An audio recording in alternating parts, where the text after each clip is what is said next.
Welcome once again to another fantastic episode of the Business Creators Radio Show. We help business creators like you win at the game of business and marketing so you can thrive from your intersection of your brilliance and your passion and make a difference for your community, market, and audience. Please take a moment and visit our website, www.businesscreatorsradioshow.com. You'll find hundreds of episodes covering a breadth and depth of topics relevant to you as a business creator, and links to subscribe via your favorite network so you get fresh episodes delivered straight to you. And now, here's today's episode. Let's get started. My name is Adam Hommey. I'm your host, and I am honored once again by your wise decision to tune in and invest in yourself today.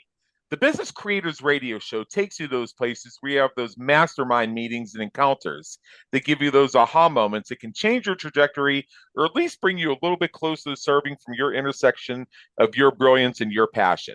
Now, we don't have a Hollywood studio. We don't even have a video feed, but what we do have is the opportunity for you to be sort of that third person in the conversation in listening mode and gaining something that you can take away from you, actionable right now as soon as you finish streaming.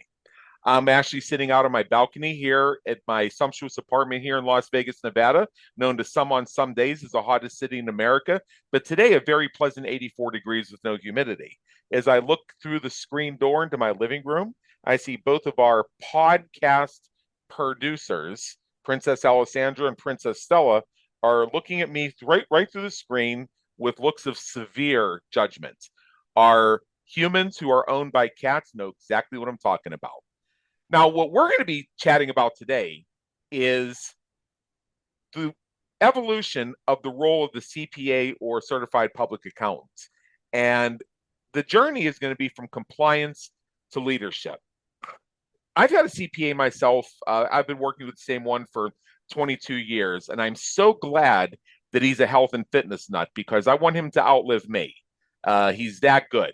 What's great about him is he's concerned not only with tax compliance, but also tax planning. And he also has an understanding of my business strategy and can give me guidance as needed in terms of how I can pivot things and arrange things to gain the most benefit from what I'm doing.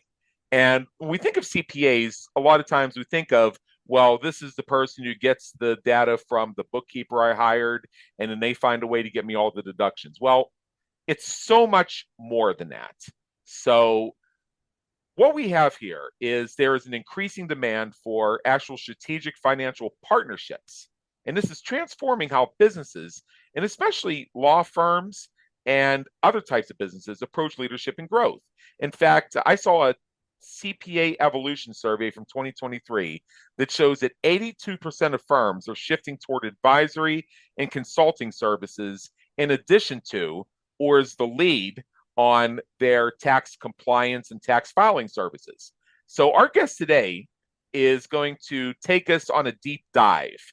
So whether you are a CPA and you are looking to find that edge on how you can become even more valuable to your clients, or you're seeing that there are opportunities to get more support from your CPA and they may actually offer it and you just haven't thought to ask or to incorporate it or even have the framework to know that they can be your strategic business partner, that's what this is going to be about.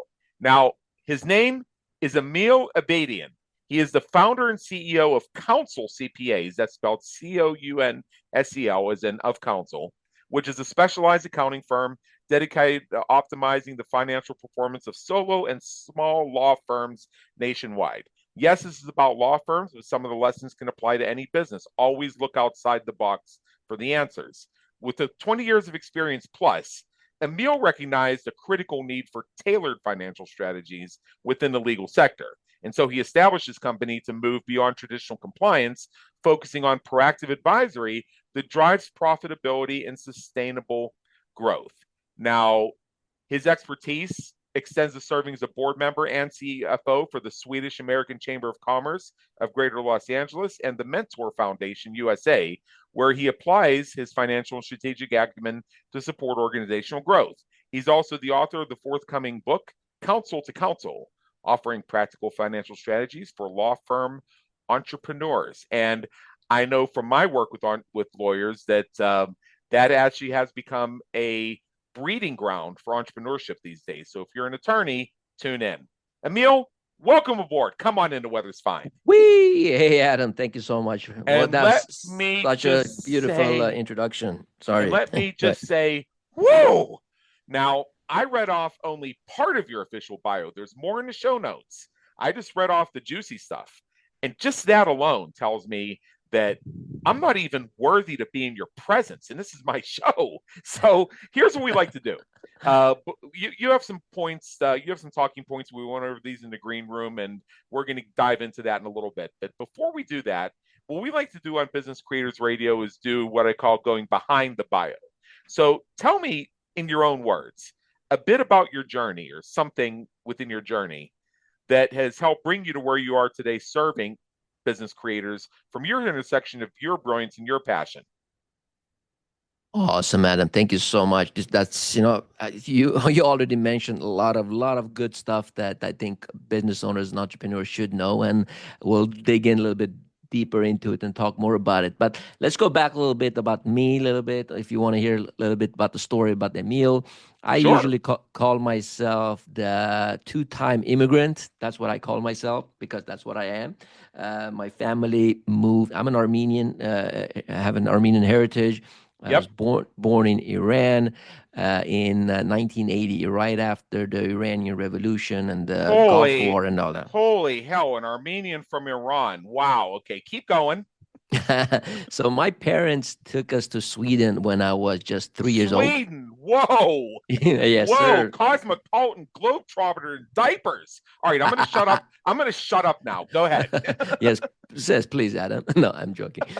So we moved to Sweden. I grew up in Sweden. I spent most of my life in Sweden until I graduated from university, started working for a big firm, Ernst and Young in Stockholm, until I decided to try my wings here in California, because I had met a girl here back then, which is now my wife, and we have two kids together. So I came out here 2007, got a job here with the firm, and a couple of years in, I think 2 years in working at the firm, we're getting married with my wife. I got laid off, Adam. This is in the midst of the financial crisis, 2009, and that was not a nice time of my life. You're getting married, but you lost your job, and it's a relatively I'm a relative new in this country. I've been here for a couple of years, 2 years about. So I applied for some jobs, and to be frank, I just got just bullshit opportunities. To be frank, and excuse my Uh-huh. French. So I said, you know what, Oh, the now, oh, hell. now we're French. I mean, Iran, Armenia, Sweden, L.A., we France. just Oh my we just God. we just starting at it. But then I just say, you know what, I'm just gonna start my own practice. The hell with this. I always wanted to do it. I know it's a little bit too early for me right now, but I'll just do it. There we go. 2009, after our honeymoon, summer of 2009, I opened up my own practice, a very small office in Glendale, in LA area, and started taking on clients. Anybody who walked into my office, I just took them on. Uh-huh. Uh, which we pretty quickly, if you can imagine, noticed that that's not how you can run a business, Emil. That's Yes. why I said, uh-huh. Yep. So it didn't really. Well, I got clients, I was paying the bills, but it was not a business. It was just a high paying job for myself. Not even high paying, to be frank. It was just a job for myself. I was just working long hours and just serving whoever wanted my help. That's when I decided to, you know what, Emil, you want to build a business, you cannot do everything for anybody who knocks on the door. You gotta specialize, you gotta niche down, and you have to provide value. That's the bottom line. Clients need to get value, more than just compliance work, which is tax return filing, payroll reporting, and all that. So that's where we started, and we can dig in a little bit more deeper into why law firms, and that's my specialization, where we only work with law firms. Adam, I used to work with anybody, as I mentioned. We used to do it all kind of industries, restaurants, architects, doctors, dentists, manufacturing businesses.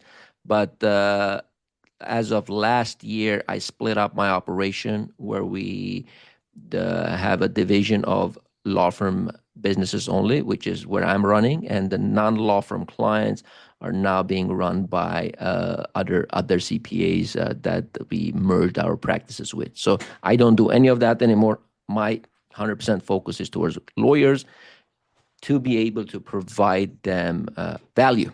I think that's what it comes down to. You mentioned it in the introduction that I think you said 82 or 83% of CPAs are transitioning towards advisory services. Is that what you said? Yeah. So, and I'm surprised actually because so a few things. Go ahead. Yeah, go ahead. Okay, yeah. I was going to say there's a few things about your story that resonate with me. Now, I'm not Armenian, but I did love an Armenian girl for a long weekend once. And I remember her name was, I think she was pronounced something like Taqui. I remember the spelling, Taqui. But Taqui. Taqui. Okay, all right. Taqui means queen in Armenian. Oh, yeah, she was royalty, all right. That's why I said I loved her for a long weekend, but that was enough. When I finished MBA school, I did the usual networking job search or what have you, and I did get 2 offers. Now, these offers I got were from smaller companies that had the entrepreneurial bent, and they weren't officially hiring, but based on my presentation, my MBA portfolio, and just my demonstration of knowledge of what they did, they were offering to create positions for me. The only problem was the money wasn't turning me on.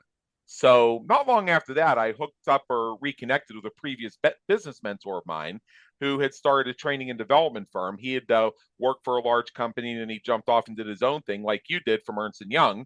And he needed somebody to work with him to compile survey data, summarize a bunch of books he didn't have time to read, and help him develop presentations for his clients and do research for his forthcoming book. I know you have a forthcoming book too. There are just so many stars aligning here. And I like that so much. I built a side hustle around it. Took me 2 years to make the jump out of corporate to do this full time. If I knew then what I know now, that would have been 6 weeks. But hey, that's part of why I do what I do is maybe I can help somebody else shorten their learning curve. It's my way of giving back. Now, what else really leaps out at me here is, I love LA myself. I used to visit there all the time. I don't care what anybody says about it. I love LA. It's got some great areas. I spent a lot of time in Playa del Rey, Marina del Rey, Santa Monica. That's where a lot of my friends were. A lot of them have since passed or moved on to other states. But I love that city. So, do you love that city? I love LA. It was a transition when I first moved out from Sweden here. Obviously, Sweden, LA is nothing. They have nothing in common. But I love Sweden. I would spend a lot of time in Sweden with my family during summers. But I cannot imagine moving out of California. Actually, LA specifically, not only California but LA, because so much to offer. I agree with you, Adam. Absolutely. All right, so let's talk a little business here. So, in your view, what changes have you seen as far as the role of CPAs in recent years, especially with what we're talking about, this shift toward the advisory and the consulting above and beyond just the compliance?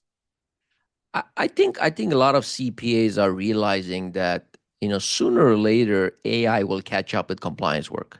I don't think we're quite yet there. Maybe easier tax returns you can have TurboTax or whatever those softwares do it for you, but it's going to take a lot longer for AI to catch up with advisory services, specifically with tax strategies, analyzing and helping businesses, in my case, law firms only, but CPAs are working with all kinds of industries, and this applies to really any industry, just that I don't work with them, that they craving advisory services. A lot of solo, small businesses, entrepreneurs, they're great at what they do. They have a vision for their business, but they don't have the business background or accounting or financial background needed to really scale their operation.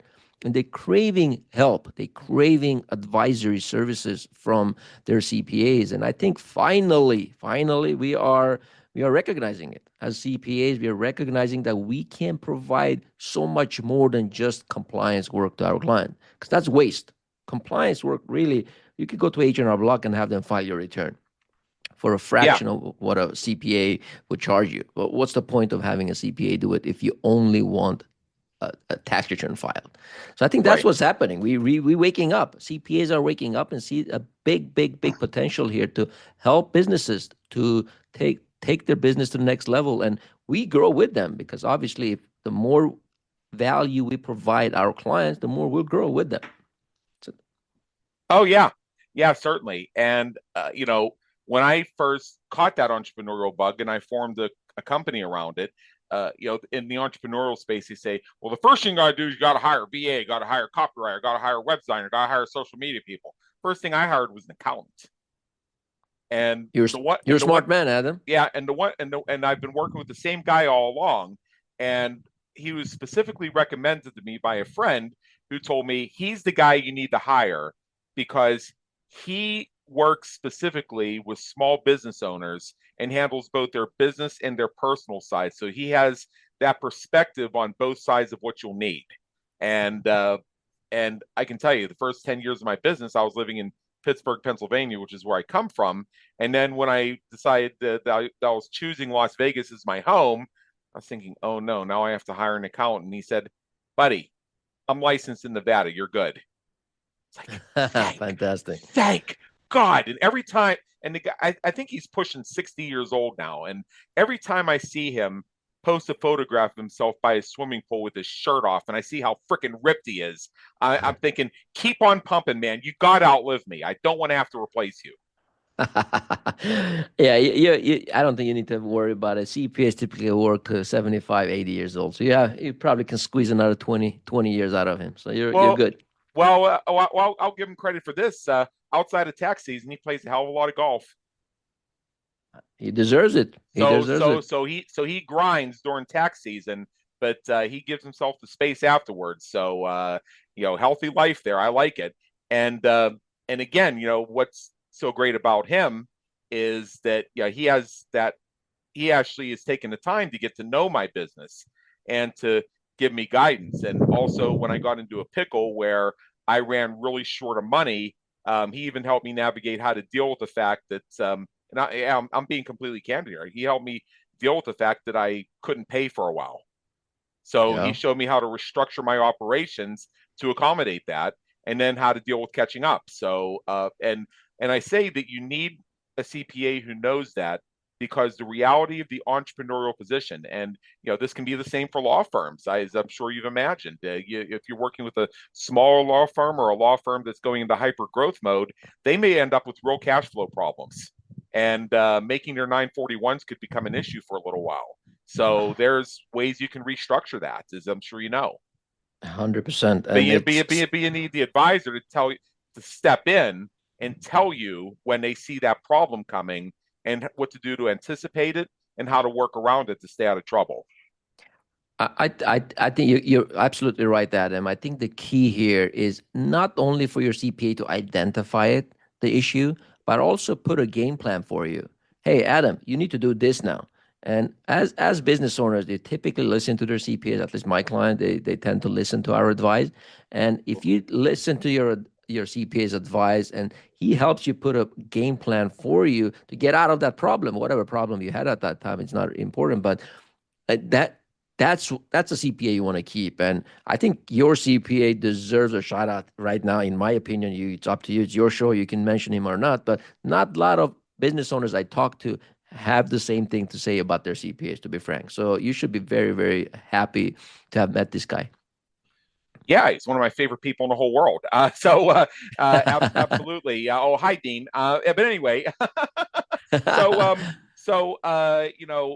now, I alluded to a couple of the micro things that CPAs can do to help keep you out of trouble, but I want to take that a little bit further, particularly when you have a business that wants to grow. Like, one of the sweet spots of the listeners of this show are solopreneurial ventures that are going into leveraged teams, and also startups that are moving from the endless meetings into actually going out there and making some damn money. So these are two major inflection points as you see business growth, and two inflection points where the advice of a CPA can be extremely helpful, because not only with different levels of compliance you get involved in, but also where you need to adjust strategy and long-term growth. So what are some of the roles that someone like you can play? Absolutely. And it really starts with knowing and understanding the numbers, Adam. So the way we structure our engagement is like if someone comes to me just for tax return preparation, we would not take them on as client because Right? it's not much I can do. Like if you're gonna give me your numbers and I'm gonna plug it into my tax software and give you your tax return back, what am I gonna provide you? So we would not take those on. So in order for us to work with the client, we would need to be involved throughout the year, where we do the accounting for the client.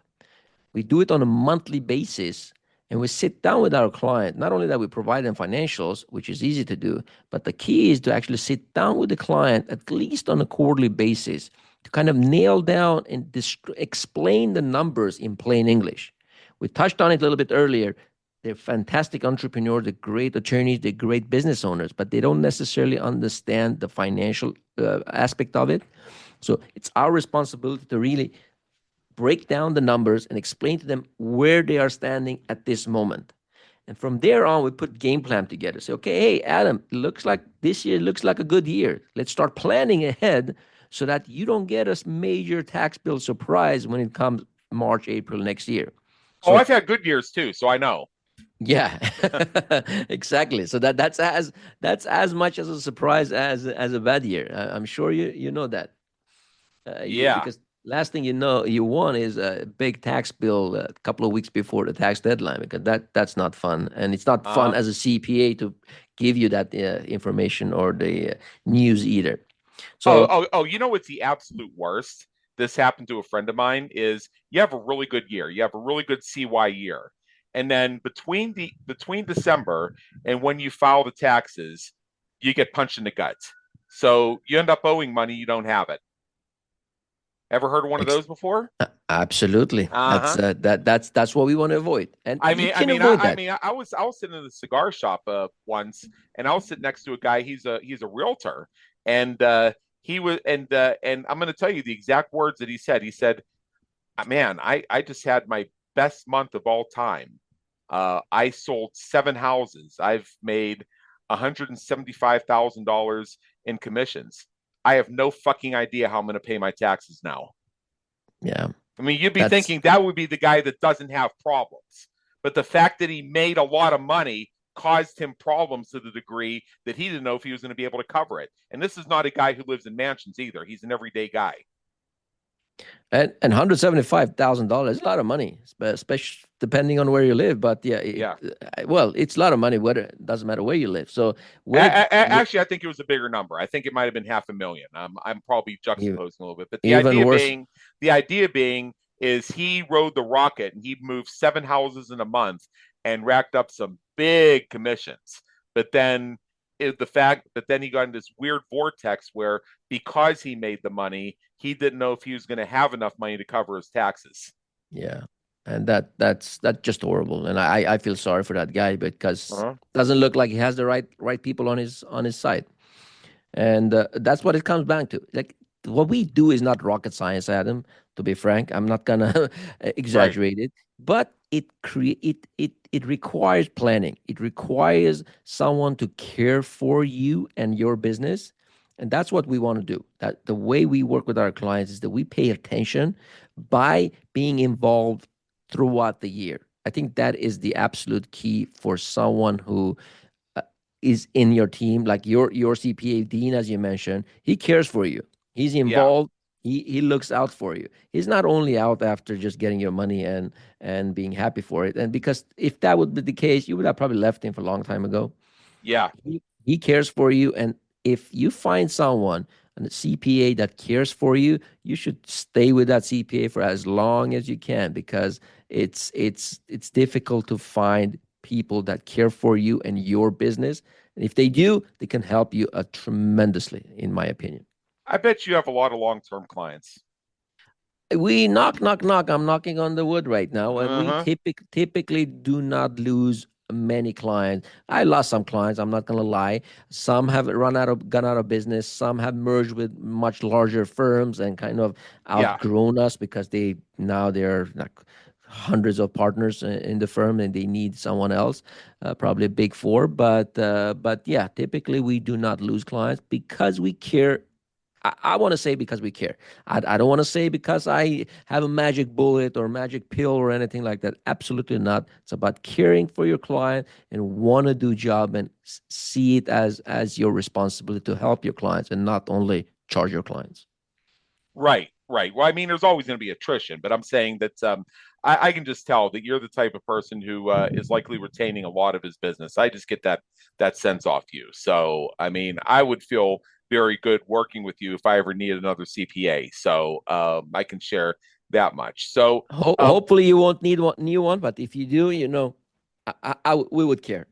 yeah, but let's have a little story time. Do you have any examples where you've been able to work with companies to leverage these types of CPA-led strategic partnerships?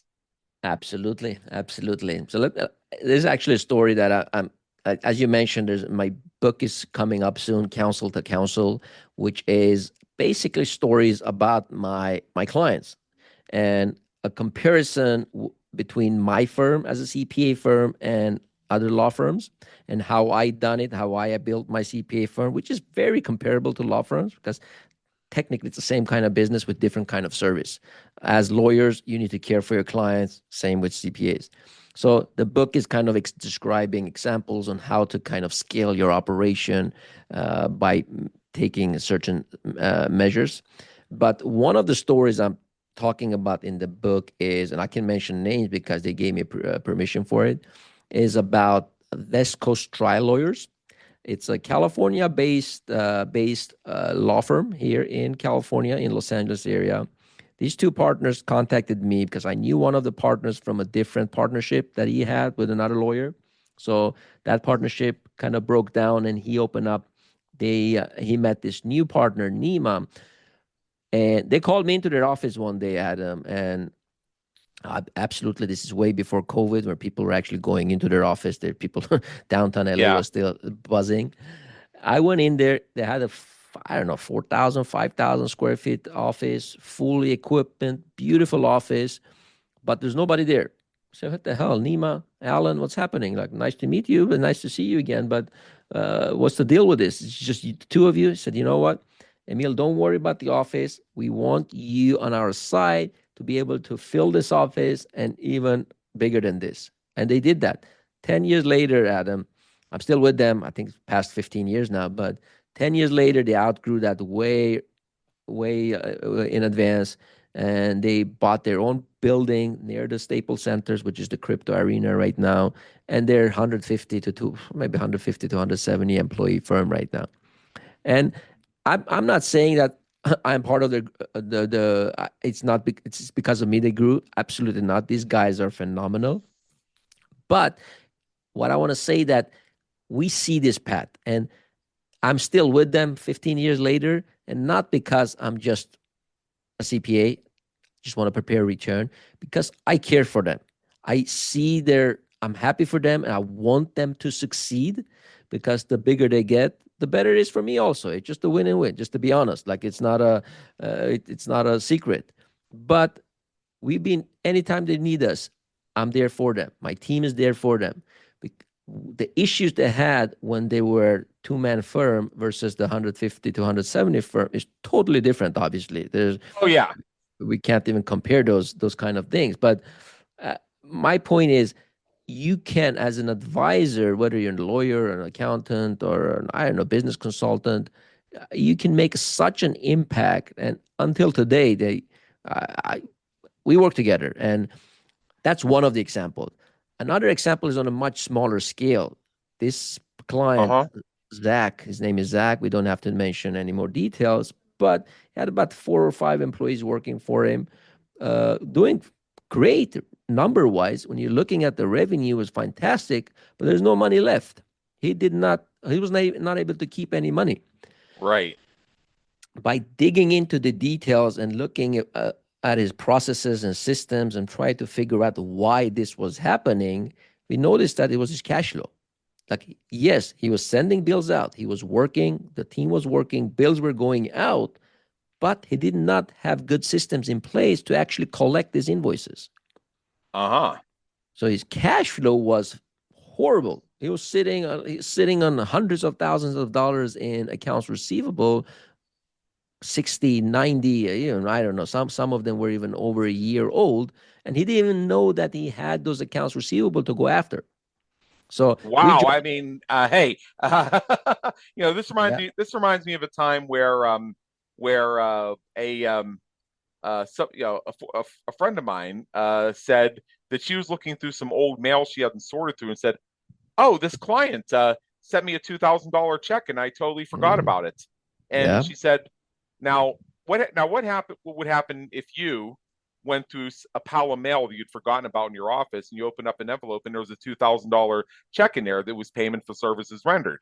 Now, some would say, I don't know, this check might be expired. Does this person even remember me? And she said, "Well, hey, I had the check. I went and cashed it, and it didn't bounce." Yeah, absolutely. This, Emil, is why I don't deal with checks. This is why I deal with wire transfers, because once the money's gone, I want it gone. I don't want it having to sit in my bank account for 6 months till they get off their ass and go to a local bank because they don't recognize that they could just install an app. Absolutely. And we're laughing at this now, Adam, but you'll be surprised how many firms out there that actually don't have their billing processes in place to be able to actually send out bills regularly and actually collect the bill they send out. So they do a lot of work and it just sits, which means that it's not a business. Are you in it as a hobby or is it a business? Right. Well, I think there's a psychological thing here too, and this is where I think a CPA could possibly get involved. I don't want to say necessarily that you have to become a life coach or something like that, but let's think about this for a second.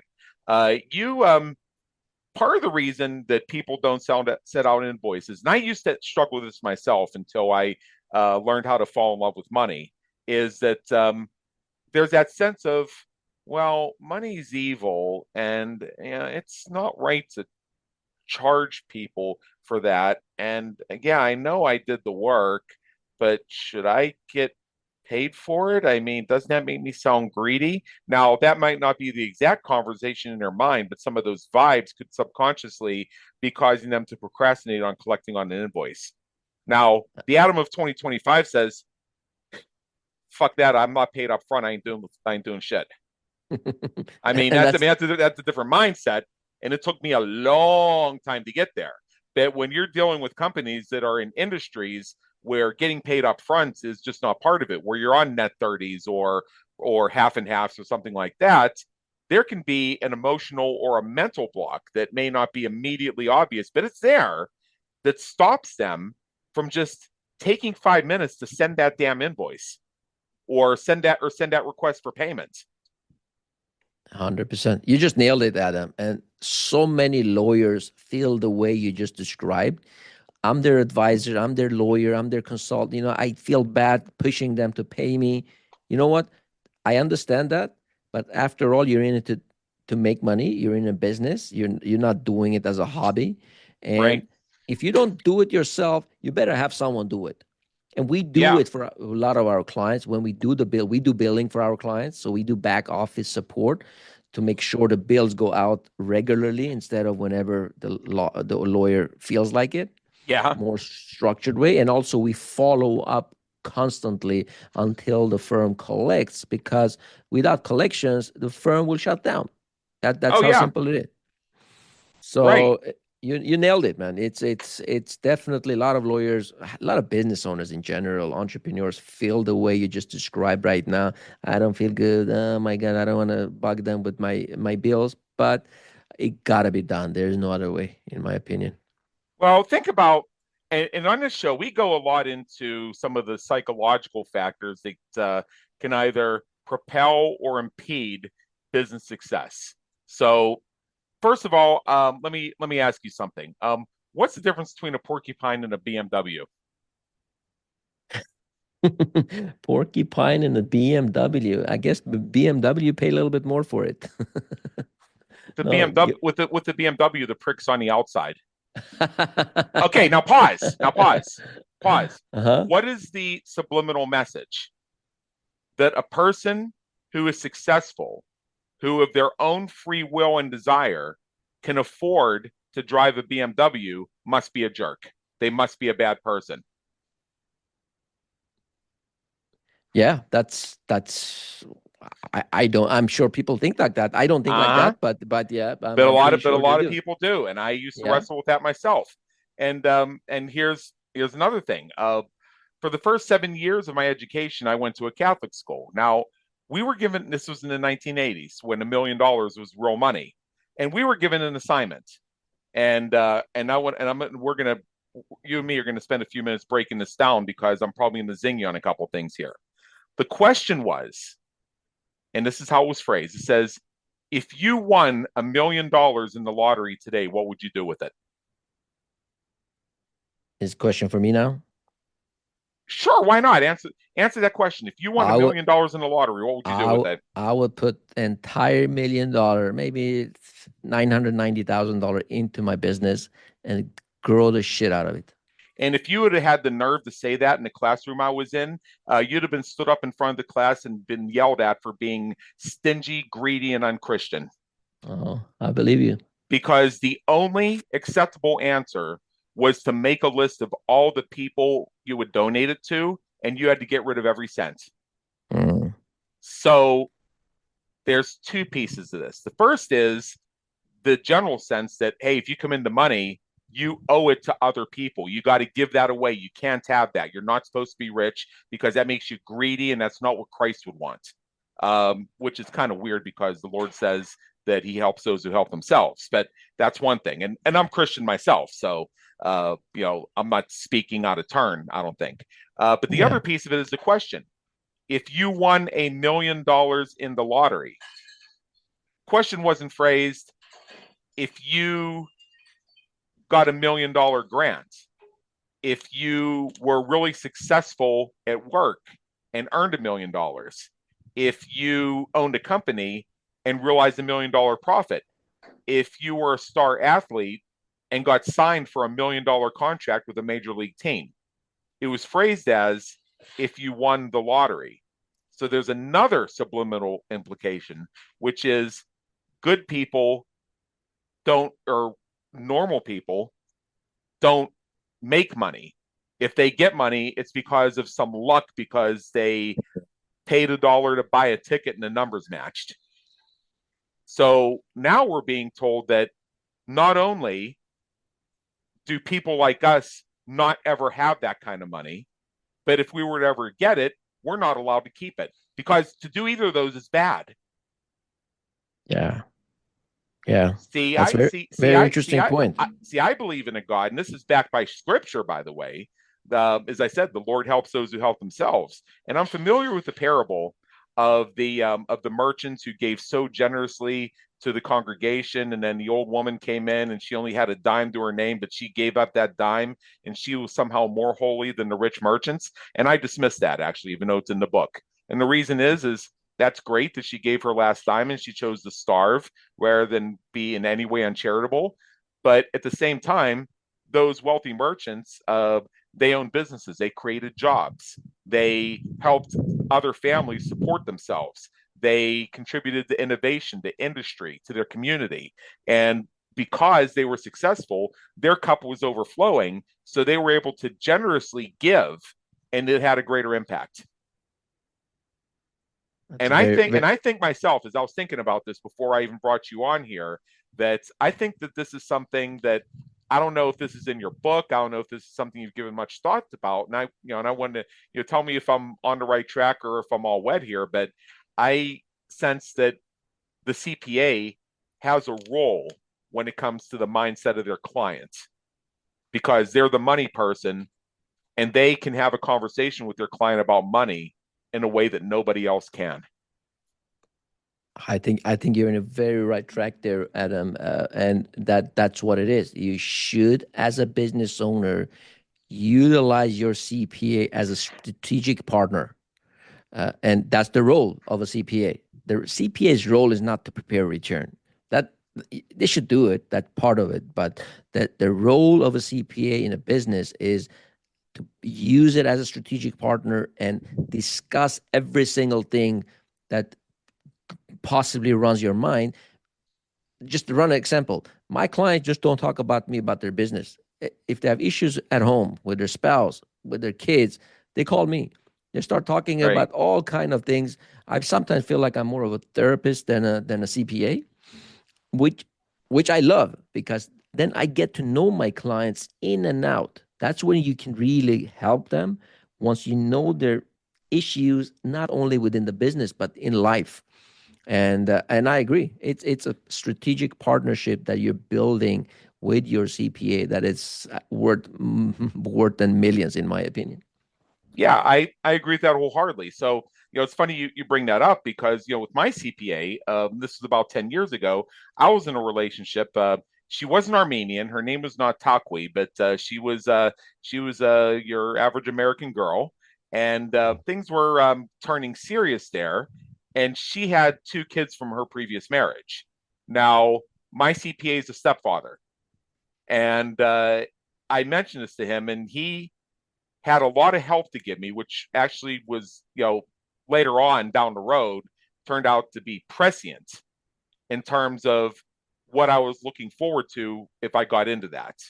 And he basically gave me the entire rundown of being a stepfather, of gaining the affection of your stepkids, of how to be the stepdad without causing conflict with the dad, and all this other stuff. So, I mean, and it really helped me. I mean, that relationship only lasted for me just over a year, but it actually really helped me be more effective in that relationship because of his insights.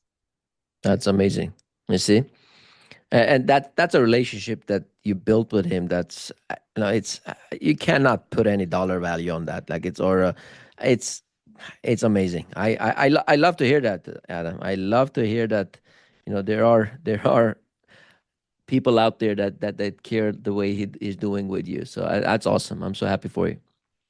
Right. So there's a couple other, I think there's one or two other things I want to make sure that we touched on before we wrap up here in a few minutes. And okay, here it is. And this is an interesting way to end because we do have some math geeks who listen to the show. I definitely am not one of them. And you can go back to some of my previous episodes. I'll tell you how great I am at math. But metrics. So if it's not measurable, it's not effective or it's not profitable. I've heard different cliches like that. And I think it's important for both the business owner hiring the CPA and the CPA to understand metrics and measurement. So, what metrics should businesses focus on when they're working with their CPA so that they have an understanding of the return on investment, the growth, and the financial planning? So I usually look at it from two different perspectives when the way a CPA can provide value. One is the dollar value, like how much tax savings can I provide you? Like how much tax would you pay without me, and how much are you paying with me? That's easy. I can tell you, if I can't save you certain amount of dollars, depending on situation, obviously depending on size of the firms we work with, it's I'm not going to even touch your stuff. But something a lot more important that we already discussed in this episode here is how much value do I provide in form of peace of mind, first of all? How much information and knowledge do I give you about your business that you did not have without me part of it, which could include what are my numbers? What is my profitability? Without even considering me in the equation. But how much marketing am I spending versus how much revenue I'm bringing in? Am I spending way too much on marketing? Am I spending $100,000 to bring in 150,000? Well, that doesn't sound very profitable because you have other expenses involved there. So you need to look at the overall picture and not only the dollar value the CPA is saving you. In my opinion, the peace of mind a CPA should provide and give you is a lot more worth than the tax strategies they provide you. But that said, that doesn't mean that they should not provide you tax strategies. That's just part of it. Tax planning, accounting, tax preparation. That's something they have to do. But look at the other perspective. How much peace of mind do I get? Like the way you talk about your CPA right now, Adam, I feel like you have very good confidence in him, and whatever he will tell you, you will trust him. Correct me if I'm wrong. Well, after 22 years, you'd think so. Yeah. So he built something with you uh, that it's very, very hard to put a dollar value on. So talking about metrics and how you can measure if your CPA is giving you the value back, that's what you want to look at. Do I feel comfortable with my CPA? Is it giving me the peace of mind? Can I sleep well at night? Knowing my numbers, knowing my operation, that's worth millions of dollars in my opinion. Right. Well, after his divorce and before he found the lovely woman he's married to now, he and I used to go out to bars for a drink and would meet women. And I mean, he did good enough as a wingman for me. So